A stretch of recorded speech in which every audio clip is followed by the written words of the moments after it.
चलिए जी, thank you so much for coming back. मेरा नाम है सुनील अधिकारी और आप देख रहे हैं कॉमर्स पॉइंट। कैसा हम लोग सारे? चलिए जी, चैप्टर नंबर 5 का पार्ट एफ, जी हाँ, ABCDE, उसके बाद ये हमारा पार्ट है एफ। हमने नियर अबाउट 4 से 5 पार्ट बना लिए हैं चैप्टर 5 के, क्योंकि आपको पता है सारे बच्चे इंटेलिजेंट है, बहुत बड़ा चैप्टर है। अगर एक ही वीडियो बनाता इस पूरे चैप्टर का तो 1.5 से 2 घंटे का वो वीडियो हो जाता और आपका अटेंशन स्पैन भी कम है, थोड़ा बहुत बोरियत हो जाती। इसलिए मैंने एक एक जितना भी आपका इंपॉर्टेंट टॉपिक है, एक एक जो आपका मेजर हमारा जो इंपॉर्टेंट टॉपिक वगैरह है उसका अलग से हमने वीडियो बनाया है, ताकि आपको हर टॉपिक को समझने में काफी आसानी हो। राइट, चलिए पार्ट एफ आज स्टार्ट करने वाले हैं। सेंट्रलाइजेशन डिसेंट्रलाइजेशन देखने वाले हैं, प्लस डिफरेंसेस भी देखने वाले हैं इन दोनों के बीच में, प्लस डेलीगेशंस के बीच में भी हम डिफरेंसेस देखने वाले हैं कि डिसेंट्रलाइजेशन और डेलीगेशन का कभी कभी डिफरेंसेस भी पूछ लिया जाता है। राइट, चलिए स्टार्ट करेंगे सबसे पहले मीनिंग ऑफ सेंट्रलाइजेशन से। देखिए, centralization refer to concentration of power or authority in few hands. That simply means अगर ऑर्गेनाइजेशन में कोई एक ही डिपार्टमेंट, कोई एक ही लेवल जब सारे डिसीजन लेता है तो हम उसको सेंट्रलाइजेशन बोलते हैं। जैसे ऑर्गेनाइजेशन की बात करें तो अगर top level, that is top level, अगर सारे डिसीजन लेता है तो हम वहां पर बोलेंगे कि सेंट्रलाइजेशन प्रिवेल हो रहा है ऑर्गेनाइजेशन में। सेंट्रलाइजेशन में आप सब पे ट्रस्ट नहीं करते हो, आप सबसे फीडबैक या इनिशिएटिव नहीं लेते हो, आप अपनी डिसीजन मेकिंग पे ट्रस्ट करते हो, विश्वास करते हो, कॉन्फिडेंस होता है और आप जो डिसाइड करते हैं वो सबको फॉलो करना पड़ता है। Right, an organization is centralized when the decision making authority is in the hand of top level management only. पूरा बच्चों क्लियर? देखिए, दोनों के पॉजिटिव नेगेटिव हैं, तो ऑर्गेनाइजेशन में या एक मैनेजर को सेंट्रलाइजेशन और डिसेंट्रलाइजेशन दोनों के मिक्सचर को फॉलो करना पड़ता है। ज्यादा सेंट्रलाइजेशन होना भी ठीक नहीं है, एम्प्लॉय डिससेटिस्फाई होने लग जाएंगे। ज़्यादा डिसेंट्रलाइजेशन होना भी ठीक नहीं है, जब क्या होगा, ज़रूरत से ज़्यादा इनफॉर्मल एनवायरनमेंट क्रिएट हो जाएगा और हमारे गोल टाइम पे अचीव नहीं हो पाएंगे। पूरा बच्चों क्लियर? डिसेंट्रलाइजेशन का मतलब देखते हैं। सेंट्रलाइजेशन समझ में आ गया ना बच्चों? जस्ट अपोजिट है इसका डिसेंट्रलाइजेशन।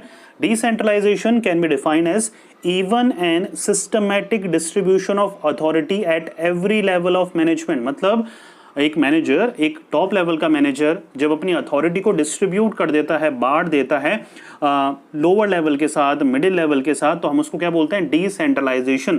जब हम डिसीजन लेते वक्त सबसे सलाह मशवरा करते हैं, उनसे फीडबैक लेते हैं, उनको इनिशिएटिव देते हैं, अथॉरिटी देते हैं, रिस्पॉन्सिबिलिटी देते हैं, तो वो हम डिसेंट्रलाइजेशन बोलते हैं। Right, under decentralization every employee working at different level gets some share in authority. That means सबको एक पर्टिकुलर अथॉरिटी होती है कि आप अपने लेवल पर कोई भी काम कर सकते हैं। राइट, एक एग्जांपल देता हूं आपको बिल्कुल क्लियर करने के लिए। देखिए, अगर आपके स्कूल में प्रिंसिपल ही सारे डिसीजन लेता है, बिना टीचर से, बिना वाइस प्रिंसिपल से, बिना इंचार्ज से कोई भी कंसल्टेशन करे, तो हम उसको बोलेंगे सेंट्रलाइजेशन।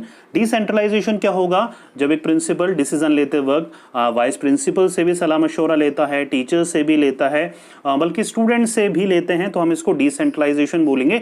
यहाँ पर हर किसी के पास अपनी अपनी पावर होती है। वाइस प्रिंसिपल के पास अपनी पावर है, इंचार्ज के पास अपनी पावर है, टीचर के पास अपनी पावर है, एक स्टूडेंट के पास अपनी पावर होती है। राइट, तो ये क्या है? इवनली डिस्ट्रीब्यूशन ऑफ अथॉरिटी होती है डिसेंट्रलाइजेशन में। राइट, इंपॉर्टेंस देख लेते हैं डिसेंट्रलाइजेशन की। पहली है डेवलप्ड इनिशिएटिव अमंग सबऑर्डिनेट। बिल्कुल, आप डिसेंट्रलाइजेशन कर इनिशिएटिव डेवलप कर रहे हैं सबऑर्डिनेट में, जहां पर बढ़ चढ़कर सबऑर्डिनेट एक्टिविटीज में हिस्सा ले रहे हैं, plus at the same time उनको एक सेंस ऑफ बिलोंगिंगनेस फील होता है, प्लस वो उनका सेटिस्फेक्शन लेवल जो है ऑर्गेनाइजेशन के लिए वो बढ़ता है। Right, under decentralization employee working at different level are allowed to take decision without seeking the approval of superior. बिना सुपीरियर के अप्रूवल लिए वो अपने लेवल पे खुद भी डिसाइड कर सकते हैं। दैट सिंपली कॉल्ड इनिशिएटिव लेना। Right, developed managerial talent for future. अब डिसेंट्रलाइजेशन क्या कर रहा है? जो फ्यूचर के लिए हमारे लिए एम्प्लॉयज या मैनेजर्स प्रिपेयर कर रहा है, क्योंकि इसमें क्या हो रहा है? सुपीरियर अपनी रिस्पॉन्सिबिलिटी को शेयर कर रहा है, अथॉरिटी को शेयर कर रहा है लोअर लेवल के साथ, तो कहीं ना कहीं जब वो मैनेजर चला जाएगा, ट्रांसफर हो जाएगा, रिटायरमेंट हो जाएगा, तो उसके लोअर लेवल वाले ही तो सीनियर पोजीशन में आएंगे। तो शुरुआत से ही यहाँ पर वर्कर्स को ट्रेन करा जाता है टॉप लेवल या उस सीनियर लेवल की पोजीशंस को देने के लिए, या उनको जब फ्यूचर में मिलेगी तो वो वेल प्रिपेयर्ड रहें। Right, decentralization process prepares the manager working at lower and middle level to perform the task of top level, simple. चलिए थर्ड देखते हैं, क्विक डिसीजन मेकिंग। जी हाँ, डिसेंट्रलाइजेशन में डिसीजन मेकिंग क्विक होती है because employee have to perform the activities are allowed to take decision also. यहाँ पर जितने भी लेवल के एम्प्लॉयज हैं अपने बेसिस पर डिसीजन ले सकते हैं। देखिए डेलीगेशन अलग चीज है, डेलीगेशन में आप रेस्पॉन्सिबिलिटी को शेयर कर रहे हैं, डिसेंट्रलाइजेशन में आप अथॉरिटी भी दे रहे हैं कि अपने बेसिस पर जो भी आपको प्रॉब्लम हो अपने बेसिस पर आप डिसीजन ले लेना। तो उसके बेसिस पे क्या होगा, एक लोअर लेवल एम्प्लॉय को अपने सीनियर से कंसल्ट करने की जरूरत नहीं है, टॉप लेवल से कंसल्ट करने की जरूरत नहीं है, वो अपने बेसिस पर भी डिसीजन ले सकता है। तो उसके चलते डिसीजन हमारा क्विक हो जाएगा। Relief to top level management, top level management को काफी हद तक रिलीव हो रही है क्योंकि वो ओवरबर्डन नहीं होंगे, अपने काम को डिस्ट्रीब्यूट कर रहे हैं, रिस्पॉन्सिबिलिटी को, अथॉरिटी को डिस्ट्रीब्यूट कर रहे हैं लोअर लेवल्स के साथ। पूरा बच्चों क्लियर? चलिए, better control in decentralization, employer personally accountable for the decision, they cannot pass the blame to their superior। बिल्कुल ठीक है, यहाँ पर अकाउंटेबिलिटी भी, अथॉरिटी तो दे रहे हैं, अकाउंटेबिलिटी भी दे रही है मैनेजमेंट अपने लोअर लेवल के एम्प्लॉयज को, क्योंकि अगर आपको काम दिया गया है तो आप ही रेस्पॉन्सिबल है अपने काम को करने के। तो यहाँ पर कंट्रोल करना काफी हद तक बेटर हो जाता है। हो रहा बच्चों क्लियर? कोई कंफ्यूजन? चलिए आगे बढ़ते हैं। अब आ गया बहुत ही इंपॉर्टेंट डिफरेंस आ जाता है डेलीगेशन और डिसेंट्रलाइजेशन के बीच। किसके बीच है? डेलीगेशन और डिसेंट्रलाइजेशन के बीच हमारा डिफरेंस आ जाता है। पहला देखते हैं स्कोप। स्कोप में क्या है? देखिए, delegation is limited in scope because in delegation only two parties are involve, superior और सबऑर्डिनेट इन्वॉल्व होता है डेलीगेशन में, राइट। डेलीगेशन में क्या हो रहा है, चीजें डेलीगेट हो रही है, अपना बर्डन को कम करने के लिए एक सुपीरियर अपने काम को शेयर कर रहा है सबऑर्डिनेट के साथ। डिसेंट्रलाइजेशन में एवरी लेवल इन्वॉल्व होता है। डिसेंट्रलाइजेशन इज लार्ज और wider in scope as almost all levels, all the employees in the organization are involve. हो रहा है बच्चों क्लियर? डेलीगेशन में 2 पार्टीज और डिसेंट्रलाइजेशन में एवरी लेवल के एम्प्लॉयज पार्टिसिपेट करते हैं। इंपॉर्टेंस की बात करें या सिग्निफिकेंस की बात करें तो यहाँ पर delegation is important function but it is the routine function of a manager. Important तो है लेकिन ये रोजमर्रा का फंक्शन है। रूटीन मतलब डेली का फंक्शन है, डेली एक सुपीरियर अपना काम बांटता है सबऑर्डिनेट के साथ, तो कोई भी बहुत खास वाली चीज नहीं है इस पे। लेकिन डिसेंट्रलाइजेशन क्या है? मोर सिग्निफिकेंट, ज्यादा इंपॉर्टेंट है because it is one time decision and is a policy matter. क्योंकि यहाँ पर क्या है, वन टाइम पॉलिसी मैटर है कि ऑर्गेनाइजेशन में डिसीजन लेने के लिए सेंट्रलाइजेशन फॉलो करना है या डिसेंट्रलाइजेशन फॉलो करना है, वर्कर्स को भी पार्टिसिपेट करवाना है, राइट। तो यहाँ पर एक बार डिसाइड होता है डेलीगेशन, ये एक रूटीन फंक्शन है, रोज का काम है। हो रहा है बच्चों क्लियर? फ्रीडम ऑफ एक्शन की बात करें तो यहाँ पर देखिए लेस फ्रीडम होती है डेलीगेशन में due to constant and continuous supervision, क्योंकि एक सुपीरियर कंटिन्यूअसली हमेशा नजर रखता है अपने सबऑर्डिनेट पे, काम हो रहा है नहीं हो रहा, कैसा हो रहा है क्या नहीं हो रहा, राइट। अगर डिसेंट्रलाइजेशन की बात करें तो मोर फ्रीडम है ड्यू टू पीरियोडिक। पीरियोडिक मतलब होता है कभी कभी वहां पर क्या होता है, सुपरविजन होता है और अप्रेजल होता है, एनालिसिस होता है काम का, राइट। यहाँ पर डेलीगेशन में कंटिन्यूअस होता है, कांस्टेंट सुपरविजन होता है और डिसेंट्रलाइजेशन में पीरियोडिक होता है। तो यहाँ पर फ्रीडम कहाँ पर ज्यादा है? फ्रीडम डिसेंट्रलाइजेशन में ज्यादा है, डेलीगेशन में कम है।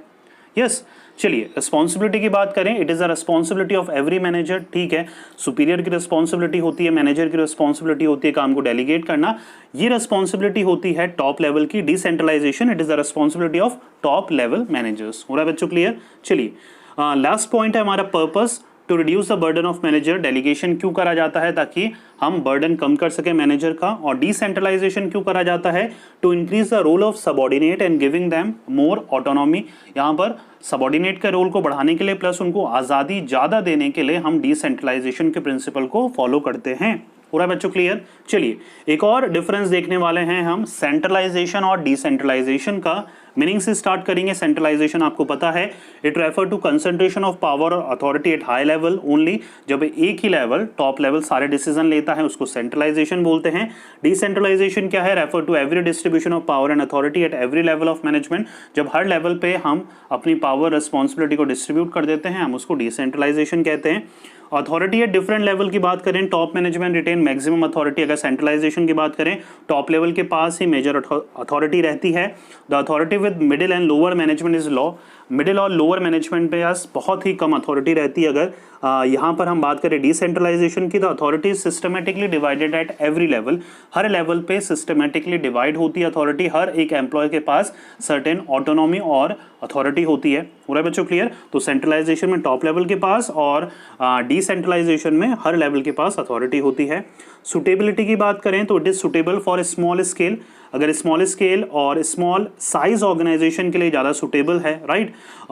अगर हम डिसेंट्रलाइजेशन की बात करें तो it is suitable for large scale organization. हो रहा है बच्चों क्लियर? देखिए ये जो हमारा है सेंट्रलाइजेशन, ये छोटी ऑर्गेनाइजेशन के लिए सुटेबल है, क्योंकि बड़ी ऑर्गेनाइजेशन होगी तो एम्प्लॉय डिससेटिस्फाई ज़्यादा होने लग जाएंगे, क्योंकि एम्प्लॉय चाहेंगे कि उनको भी डिसीजन मेकिंग में पार्ट बने।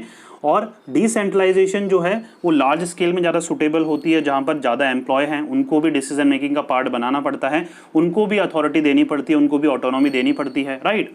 चलिए आगे देखते हैं। लास्ट जो हमारा डिफरेंस है सेंट्रलाइजेशन और डिसेंट्रलाइजेशन के डिफरेंस में, वो है फ्रीडम ऑफ एक्शन। आज़ादी है क्या, फ्रीडम है क्या एक्शन लेने में? Managers have less freedom of action. Centralization में कोई फ्रीडम नहीं है, क्योंकि सारे डिसीजन कौन लेता है? टॉप लेवल लेता है। डिसेंट्रलाइजेशन की बात करें, managers have more freedom of action, managers के पास ज़्यादा फ्रीडम है डिसाइड करने का या डिसीजन लेने का। हो रहा है बच्चों क्लियर? तो ये थे हमारे अच्छा खासा लंबा टॉपिक हो गया है। डिसेंट्रलाइजेशन और सेंट्रलाइजेशन हमने डिस्कस करा, डिफरेंसेस देखे, प्लस उसको डेलीगेशन के साथ भी हमने कंपेयर करके देखा। आई होप सो आज का वीडियो पसंद आया होगा। इसी के साथ हमारा चैप्टर नंबर 5 कंप्लीट हो चुका है। कल से हम देखने वाले हैं एक नया चैप्टर, चैप्टर नंबर 6 स्टाफिंग देखने वाले हैं। बहुत ही ज़्यादा इंटरेस्टिंग चैप्टर है और ऐसे ही हम नोट्स के साथ पढ़ने वाले हैं। प्लस एक और अनाउंसमेंट है आप बच्चों के लिए, बहुत ही जल्द फुल सिलेबस के नोट्स आप बच्चों के लिए अवेलेबल होने वाले हैं। डिस्क्रिप्शन चेक करते रहिएगा, बहुत ही जल्द अपलोड होने वाले हैं पीडीएफ फॉर्मेट में नोट्स, और डाउनलोड के लिए भी अवेलेबल होने वाले हैं, राइट। आज का वीडियो देखने के लिए थैंक यू सो मच। ऐसे ही वीडियो के लिए चैनल को सब्सक्राइब करना मत भूलिएगा, नोटिफिकेशन बेल को भी क्लिक करना मत भूलिएगा। कैरियर रिलेटेड या पर्सनली कोई भी मुझसे क्वेश्चन है तो आप मुझे इंस्टाग्राम में फॉलो करके डीएम कर सकते हैं। मिलेंगे नेक्स्ट वीडियो में किसी और इंटरेस्टिंग टॉपिक के साथ। जब तक पढ़ते रहिए, मेहनत करते रहिए, क्योंकि आपका भी दिन आएगा। Thank you so much.